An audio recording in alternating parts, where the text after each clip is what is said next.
Sa recipe na ito, kailangan natin dito ng 500 grams na flat na egg noodles. Kagaya nito. Or pwede rin gumamit kahit yung pancit canton. Kailangan din natin dito ng 1 small size na carrot. Balatan lang natin and then hiwain lang natin ng ganito kaninipis. And then, kailangan din natin dito ng 2 tali ng pechay. Hinugasan ko yung mabuti and then hiniwa ko lang ito ng ganito kalalaki. Pwede rin kayong gumamit dito ng bok choy kung meron kayong extra budget. And then, kailangan din natin dito ng chorizo, kagaya nito. Hiwain lang natin yan ng maninipis, kagaya nito. And then, next, kailangan din natin dito ng hipon. So, mga 7 pieces lang na hipon to.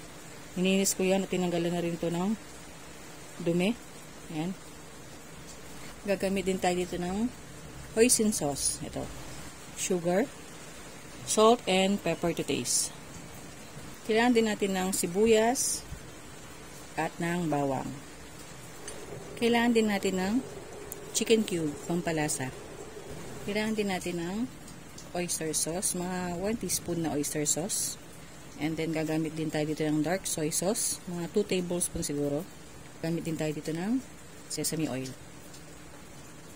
So una, kailangan natin dito ng mainit na tubig, mga half cup or 3/4 cup. And then, tutunawin natin dito ang chicken cube. Pwede kayong gumamit dito ng chicken broth, ha? Kung meron kayong chicken broth. Since wala naman akong chicken broth, ito na lang gagamitin natin. Tunawin lang natin. Ito palang ginagawa natin. Ito yung magsisilbing sauce natin mamaya sa ating noodles. And then, once tunaw na kagaya nito, isunod na natin ilagay yung ating soy sauce. Oyster sauce.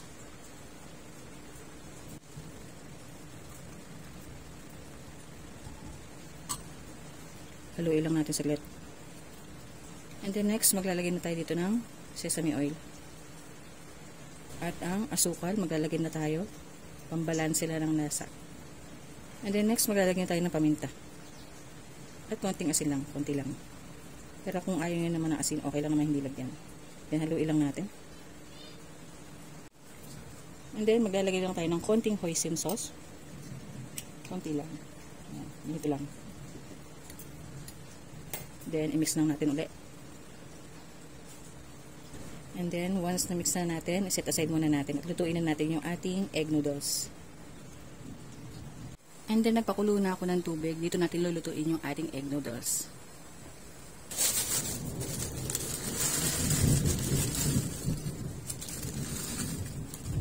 So, lutuin lang natin until lumambot yung ating egg noodles. So, bantayan lang natin para hindi ma-overcook.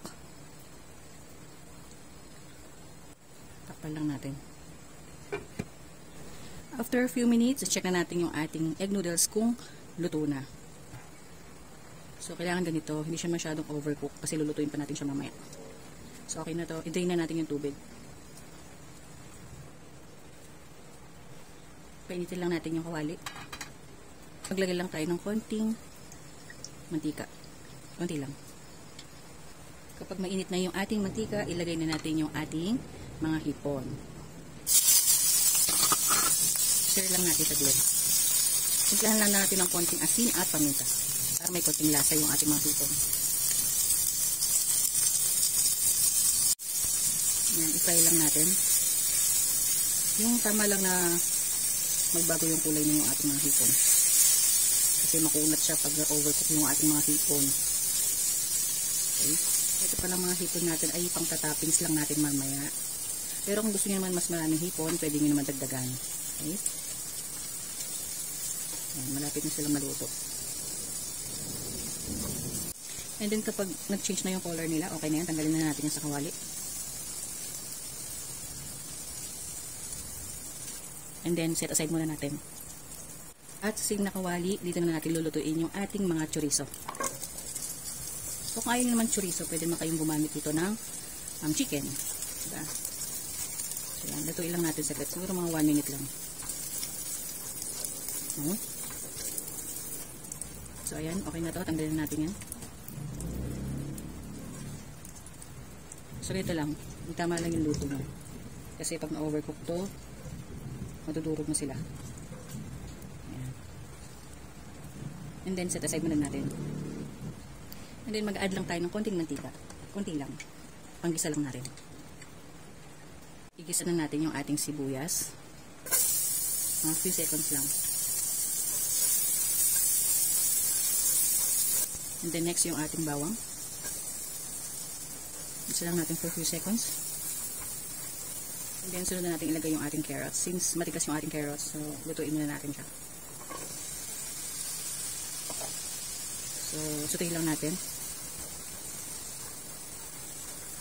Lang tayo ng konting-konti lang na ginawa nating sauce kanina para maluto lang yung ating carrots. Konti lang. Siguro mga 2 tablespoon lang. Then, hayaan lang natin yan maluto. Siguro mga 1 minute lang. After few minutes, check na natin yung ating carrots kung luto na. Medyo luto na yan. Pwede na natin ilagay yung ating noodles. Lagyan na natin. Then, haluin lang natin until mag-well combine.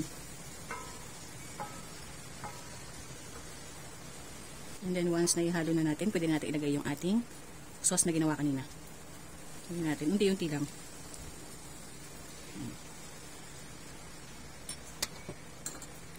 Haluin lang natin.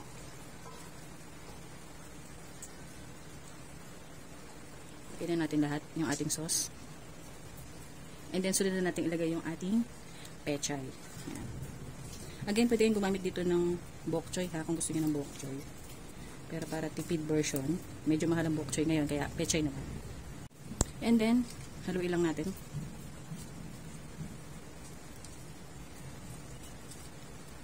Antayin lang natin maluto yung pechay.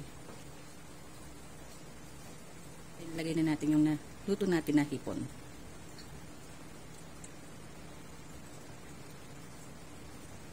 So, optional lang to ha. Pwede nyo siyang ihalo agad or pwede nyo siyang itoppings. Again, pwede kayo magdagdag ng hipon kung gusto nyo mas maraming hipon. Ayan.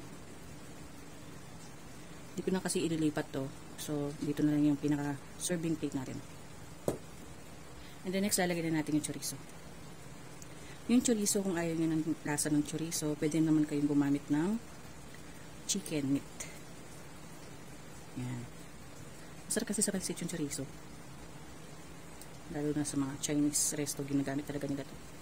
Pansahog sa pansit, pagsahog sa fried rice. Malasa kasi siya. So, yan.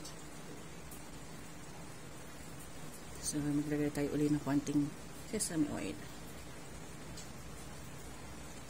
And that's it. Pwede na i-serve habang mainit pa. Tawagin na ang buong pamilya at masayang pagsaluhan. Enjoy!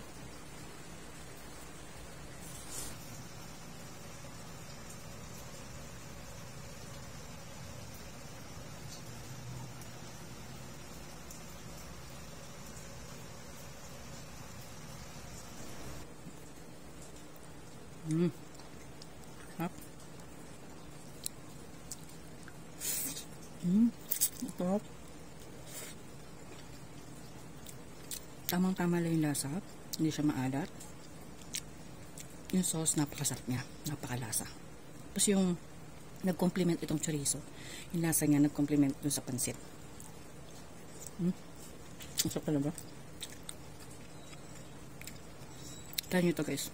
Lalo. Kakaibang pansit. Yep.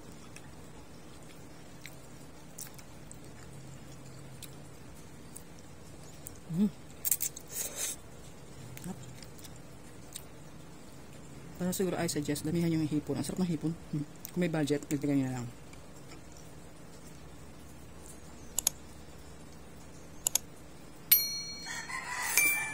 Sarap. Ayun guys, ang sarap. So, I hope nagustuhan niyo po ang recipe natin for today. This is Mommy Jocelyn. Maraming salamat po at ingat palagi. Huwag mong kalimutan mag-subscribe at i-like at i-share ang video na ito. Maraming salamat. Bye!